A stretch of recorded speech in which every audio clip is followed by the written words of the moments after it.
Hi everybody, this is Chanel. I haven't done any videos in a while, but my computer broke down and I could do videos on my phone, but uploading them is kind of a pain, so I don't really like using my phone. So I'm gonna attempt to do a video using my new computer, which is also not that great, but the videos upload much faster. So let's see how this works. I want to talk about clinicals. I'm starting school again next Monday, and my first day of class is a clinical day. And I am excited to begin because as soon as I start, the sooner I finish. But I can't say I'm looking forward to it too much. But I do want to talk about clinical for all of the nursing students, all the future nursing students. So that's what this video is going to be about. Okay, so first of all, I have been volunteering in a free clinic in my area all summer, and I really like it there. And it kind of reminds me of being in clinical because there's a lot of um, older nurses there that are kind of looking at you like you're a student because technically, even though I have my LPN license to practice as an LPN in my state in Pennsylvania, at that clinic I am operating under a student. Um, I'm operating under the license of the RNs as a student RN. So it kind of is like clinical because I have like older nurses watching over me, and even though I do have quite a bit of autonomy, I still go to the other nurses for questions and help. So anyway, I want to say that sometimes when you're on clinical, or maybe it's your first job or it's a new job that you're not familiar with, you kind of dependent on other people to show you the ropes and teach you new things. And sometimes you unfortunately end up with people who, for some reason, they're not too interested in helping you out, and they kind of ignore you or they give you attitude.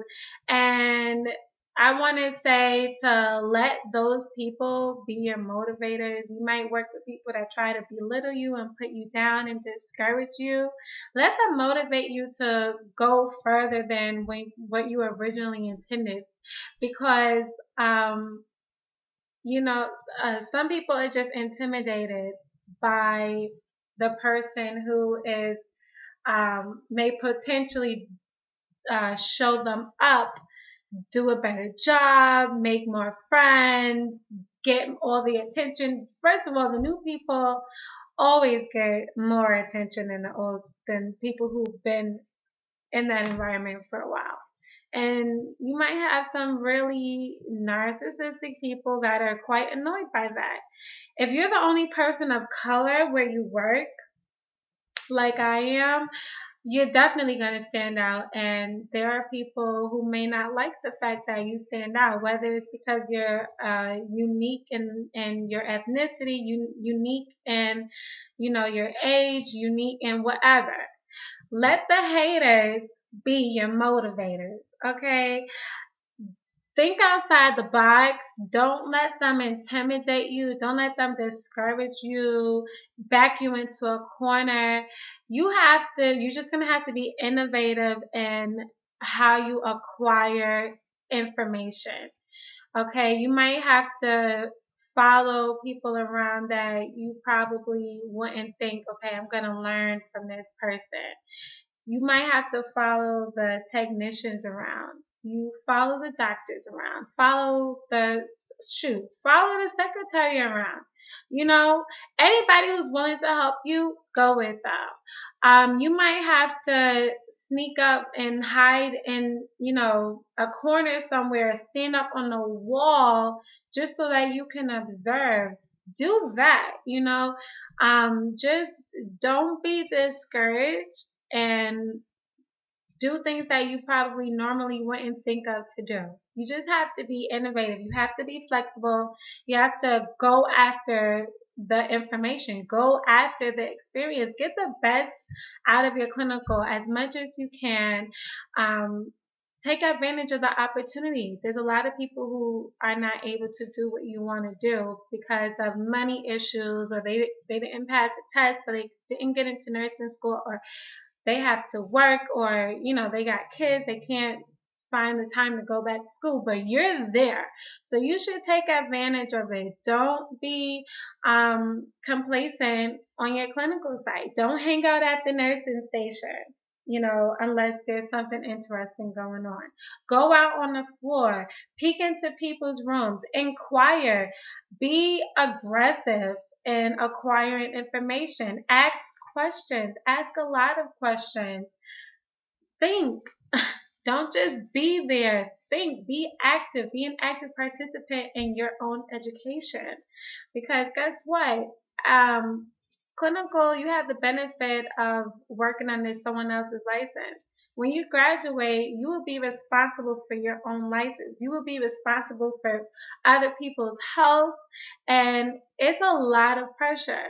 So it's better for you to get the hang of being under that much pressure now, kind of like a trial, or just a practice round, so to speak. You're not really on your own, but what if you was really on your own? What would you do? That's what you need to think. And if you come across an obstacle, you have questions, and no, it's not, everything is not for you to figure out. You're supposed to ask questions.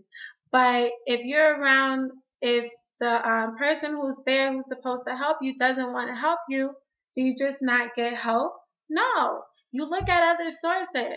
That's what I'm saying. That's what I mean by being flexible and thinking outside of the box and being innovative. Okay, stay tuned for more clinical videos. I do have 2 clinicals coming up this semester. One is a med surg clinical on Mondays, and on Fridays I have a mental health clinical. So I'll be talking about the differences of being in a RN clinical as an LPN versus being in an LPN clinical as a non-nurse, just a nursing student, because I have done clinicals before for my LPN program about 4 years ago, and I'm doing them again as an LPN to BSN student, and I want to see how I react this time versus the first time I've ever done clinicals. So it will be interesting. So stay tuned. God bless. Bye.